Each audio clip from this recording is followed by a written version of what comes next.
Les amendes pleuvent. Je sais bien que nos boisages sont pas toujours impeccables. Mais enfin, quand même, ça cache quelque chose de grave. Sûrement. Ils ont mis une affiche à la caisse, mais j'ai pas su bien lire. J'attends Maheu pour aller toucher la paye. On va bien voir. Ça sent pas bon. On dirait qu'ils vont nous pousser à grève. Ah, ça, c'est sûr. C'est facile à prévoir. Ils vont vous pousser à bout.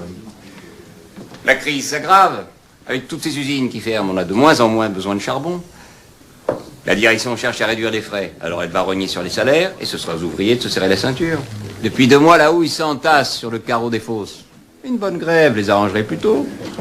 On épuise le stock, on met une partie des mineurs au chômage, et les autres, une fois domptés, on en profite pour moins les payer.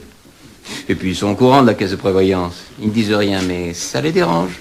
Pendant la grève, elle se videra toute seule dans l'œuf avant qu'elle ne soit trop garnie. La compagnie n'a aucun intérêt à la grève et les ouvriers non plus. Le mieux est de s'entendre. Combien t'as dans ta caisse? 3000 francs. La direction m'a fait appeler avant-hier.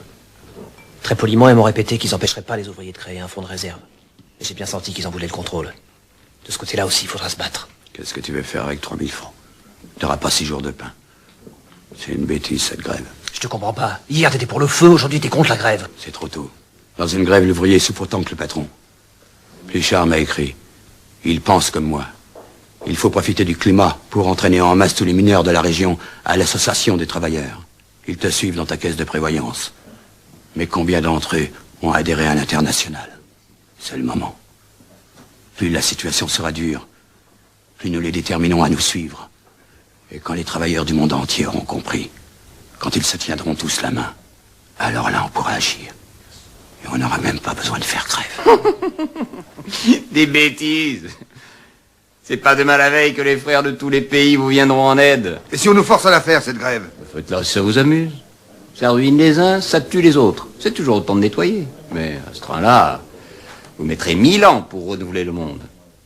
Commencez donc plutôt par faire sauter ce bagne. Sinon, vous crèverez tous.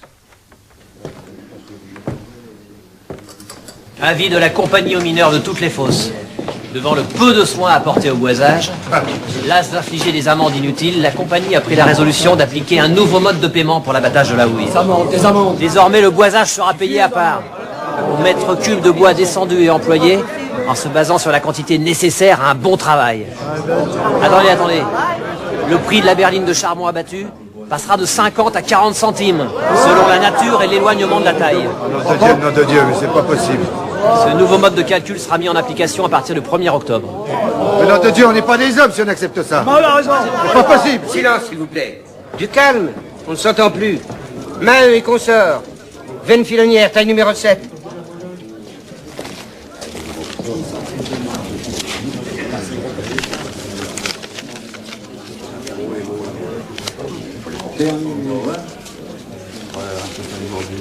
Pardon, monsieur, vous êtes sûr de ne pas vous tromper? Non, je ne me trompe pas.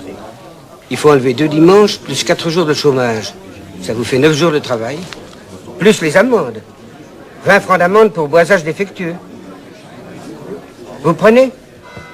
Vous voyez bien qu'il y en a d'autres qui attendent.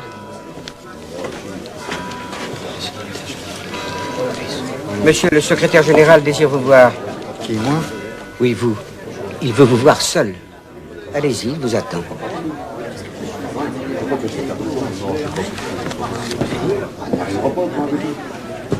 Quel boisage défectueux?